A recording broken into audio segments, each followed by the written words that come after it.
Hola a todos, reciban un gran saludo. Somos estudiantes de la Universidad Nacional Experimental de los Llanos Centrales, Rómulo Gallegos. En esta oportunidad le daremos una introducción acerca de la antropología, a cargo de Pedro Medina, Victoria Infante, Bárbara Useche, María Costa y mi persona, Esther Torres. Para entender el contexto directo de la antropología y su estudio es importante tener en cuenta ciertos conocimientos. En primer lugar, podemos definir ciencia como todo aquel conocimiento o saber obtenido de la observación y el estudio sistemático y razonado de la naturaleza, la sociedad y el pensamiento. El objetivo de la ciencia es encontrar las leyes que rigen los fenómenos de la realidad.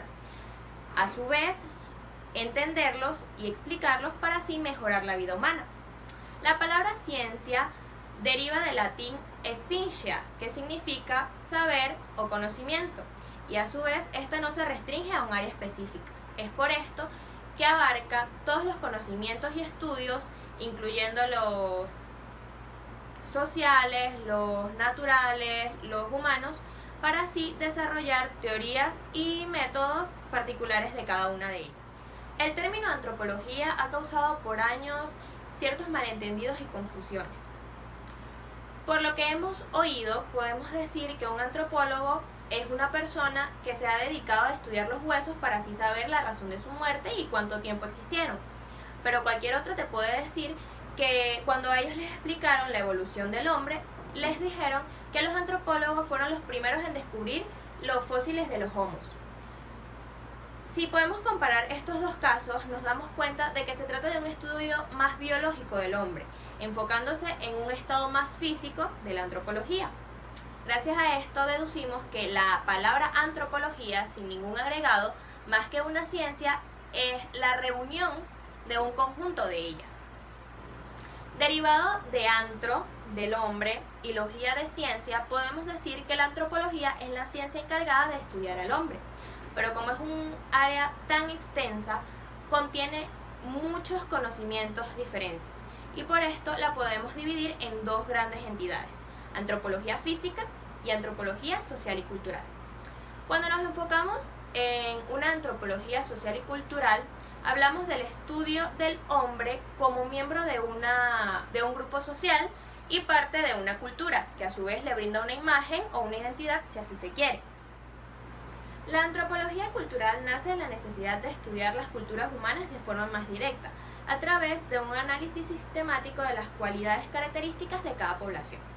El repertorio de las culturas o civilizaciones estudiadas en todo el mundo desde mediados del siglo XIX es muy amplio, lo que ha permitido la comparación intercultural progresiva. Entonces podemos decir que la antropología cultural estudia las civilizaciones y las culturas para así descubrir los elementos tanto diferentes como compartidos entre culturas. Llamamos conocimiento común a todo aquel saber obtenido de la interacción directa o superficial con los objetos de la realidad.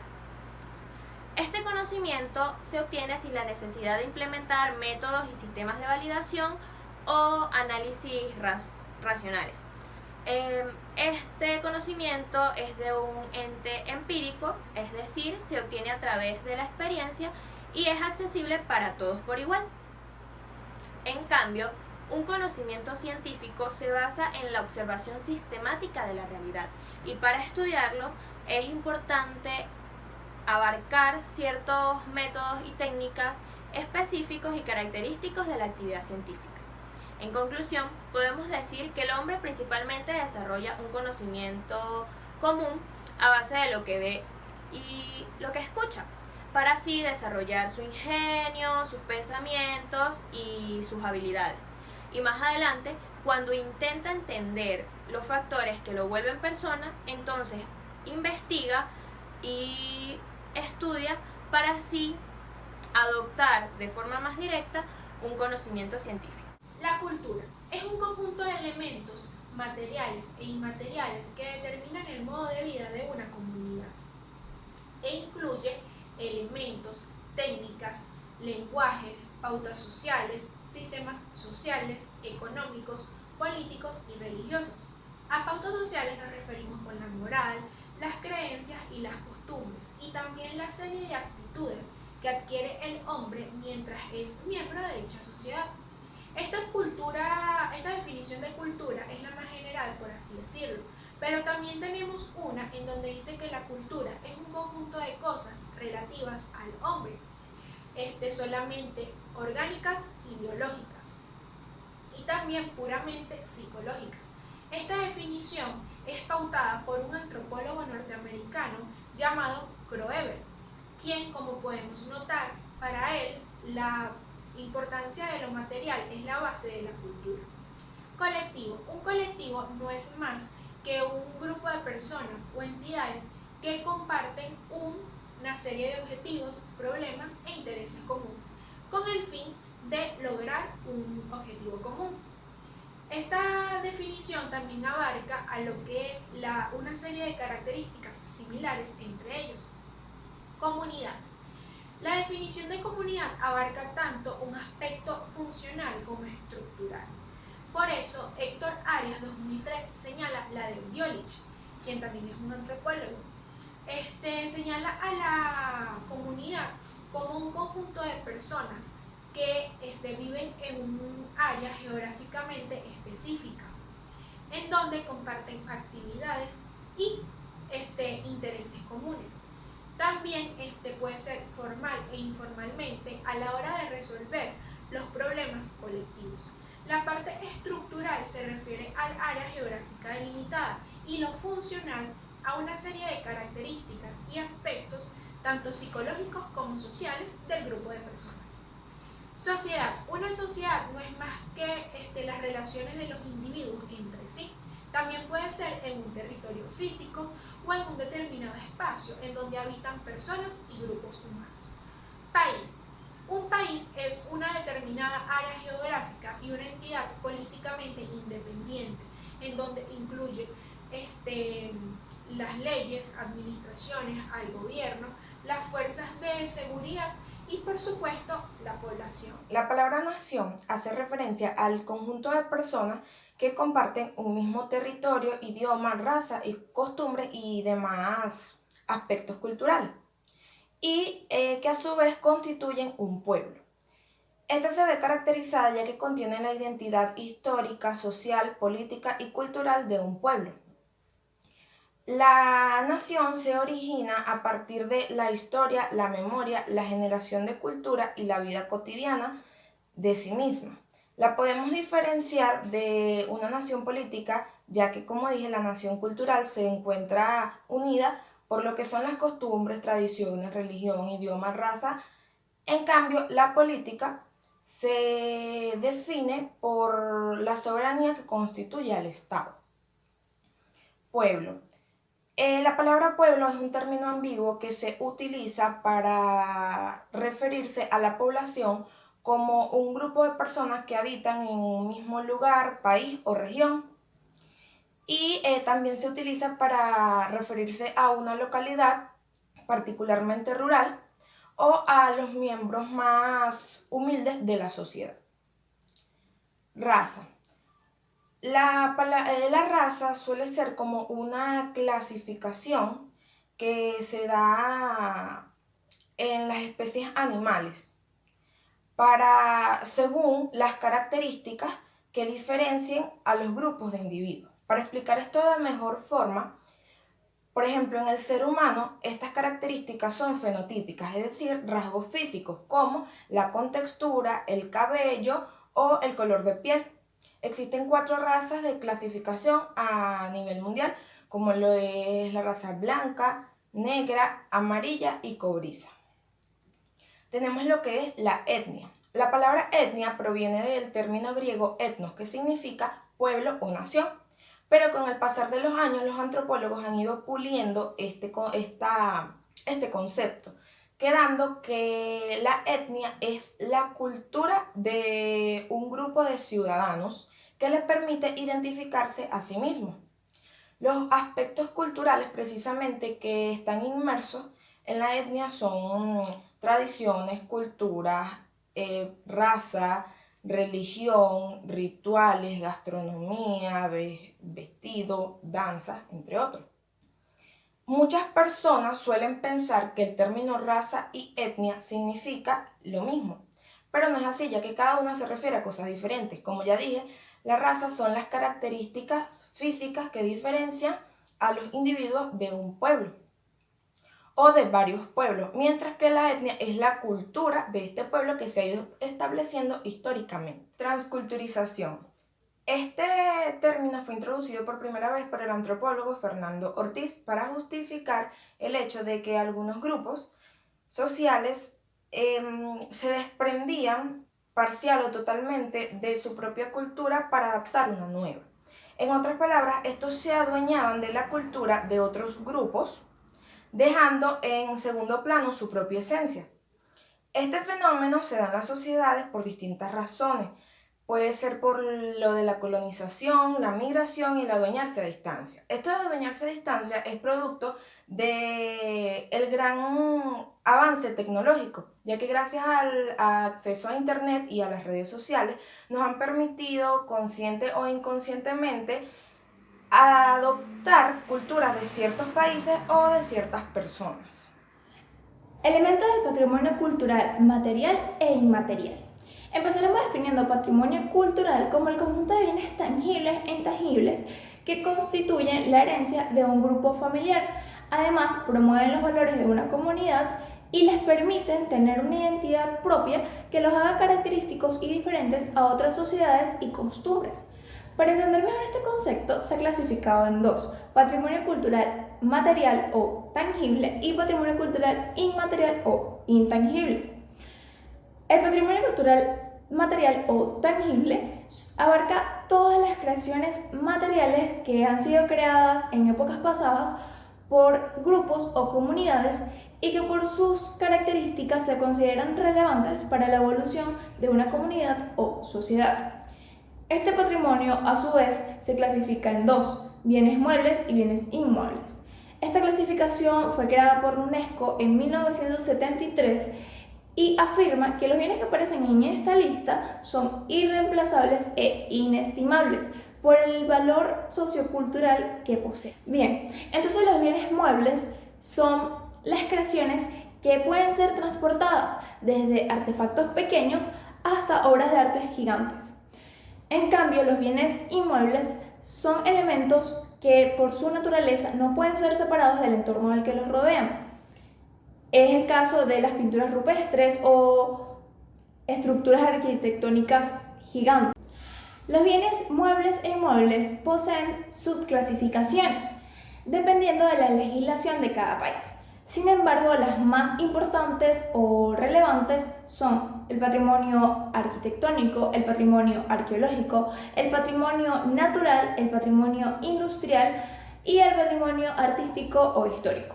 Podemos definir el patrimonio arquitectónico como todas las casas, edificios o monumentos que en épocas pasadas representaron eventos históricos para las sociedades que los poseen. También podemos decir que el patrimonio natural son las riquezas que son, valga la redundancia, heredadas a las sociedades, como lo es el Parque Nacional Canaima, el cual se encuentra aquí en Venezuela y es considerado patrimonio natural. También podemos definir patrimonio arqueológico como los restos paleontológicos, los fósiles, la flora, la fauna, los restos humanos, ya que son bienes que se encuentran en el subsuelo o en aguas jurisdiccionales y que requieren de estudios arqueológicos. Patrimonio inmaterial. Son todos los elementos intangibles de una cultura que hacen única a una comunidad, llámese tradiciones, bailes, obras de teatro, canciones, gastronomía, herbolaria, mitos, leyendas. Todas estas son costumbres que pasan de generación a generación con el único fin de que se mantenga vivo la identidad propia de cada comunidad. Son las obras de teatro, los bailes y algunas canciones. La antropología, como la mayoría de las disciplinas científicas que existen hoy en día, no poseen una única escuela predominante, sino que al contrario poseen un conjunto extenso de ellas. Es por eso que a partir de este momento nos vamos a dar un pequeño recorrido por cada una de estas escuelas, para así analizar sus planteamientos, sus diferencias y sus semejanzas. Como bien lo habíamos mencionado anteriormente, la antropología es la ciencia encargada de estudiar al ser humano en todas sus dimensiones, pero hace un pequeño énfasis en el sentido cultural. Es por eso que hemos podido observar a medida que va pasando la historia que han habido distintas personas que han tenido concepciones distintas de este concepto original de lo que es la antropología. A estas personas las podemos llamar representantes de cada una de estas escuelas, las cuales plantean diversas maneras de estudiar al ser humano, estudiar su entorno social, su cultura y su forma de pensar. La antropología la podemos considerar como una ciencia un poco reciente, ya que fue a partir de las últimas décadas del siglo XIX que se le considera ciencia independiente. Esto fue gracias a las ideas de Charles Darwin y su teoría de la selección natural de las especies, que se fue generalizando a los individuos de esa época gracias al llamado darwinismo social. Este darwinismo social planteaba que de los grupos sociales, los más aptos eran los que sobrevivían. Fue así como se creó lo que podemos catalogar como la primera escuela antropológica, la cual es la escuela evolucionista. Su mayor representante es Herbert Spencer, al cual también se le cataloga como el primer antropólogo de la historia. La escuela evolucionista plantea o refuta la teoría del creacionismo y trata de darle un sentido a la creación y al origen del hombre, a su desarrollo, su cultura y su entorno social. Otra de las principales escuelas antropológicas es la llamada escuela americana. Esta surgió justamente después de la independencia de los Estados Unidos. Su mayor representante es Franz Boas. Este se cataloga por ser un autor estadounidense y un principal oponente a las ideas que surgieron en ese entonces sobre el racismo científico. Dentro de las escuelas antropológicas, la escuela americana se caracteriza por estudiar a profundidad la cultura y compararlas con los distintos grupos humanos para evaluar su transmisión y su contacto. Por consiguiente, tenemos a la escuela difusionista. Esta es una corriente antropológica que se guía en los principios de la difusión. ¿Qué queremos decir con esto? Que la cultura transmite sus rasgos a otras culturas y es por eso que siempre se está experimentando un tipo de difusión entre cada una de ellas. La cuarta escuela antropológica es la escuela sociológica francesa. Su principal representante es Émile Durkheim. Esta escuela plantea que no se puede estudiar un fenómeno desde una manera aislada, sino que hay que estudiarlo en perspectiva y tener en cuenta todos los factores que con él interactúen para así determinar o lograr un buen estudio. Luego nos encontramos con la escuela funcionalista. La escuela funcionalista establece o defiende que se tienen que estudiar todas las partes de la determinada cultura para así crear una universalidad en la que todas las partes tengan una importancia fundamental. Vamos con la escuela estructuralista. El estructuralismo es un enfoque filosófico afín de diversas ciencias y disciplinas. Esta escuela propone el análisis de los objetos o sistemas como un todo complejo interactuando entre sí. Mientras que el estructuralismo y el funcionalismo tienen una visión estática de la sociedad o proponen que para que un objeto pueda ser motivo de estudio debe ser bastante estable. Hay una ciencia que nació como refutación a estas dos anteriormente mencionadas, la cual es el dinamismo, de la que vamos a estar hablando un poco más enfatizada, ya que la consideramos una ciencia notable. El dinamismo propone que es injusto estudiar un fenómeno de una manera estática o estable, ya que estos siempre van a tender al cambio, y estudiarlo de esta manera estática va a ser estudiarlo de forma inconclusa, no vamos a obtener resultados veraces. Lo podemos ver reflejado tanto en la vida cotidiana como en el área de la psicología, en el área social y en el área cultural. Como ejemplo ponemos nuestro día a día como médicos. Para tratar una enfermedad y estudiar sus síntomas desde una manera estable, no vamos a tener un buen diagnóstico. Pero si en cambio de estudiar esto de forma crítica, le agregamos o estudiamos su posible evolución, vamos a obtener un resultado un poco más veraz, vamos a tener un resultado más factible y va a ser más comprobado, va a ser más efectivo.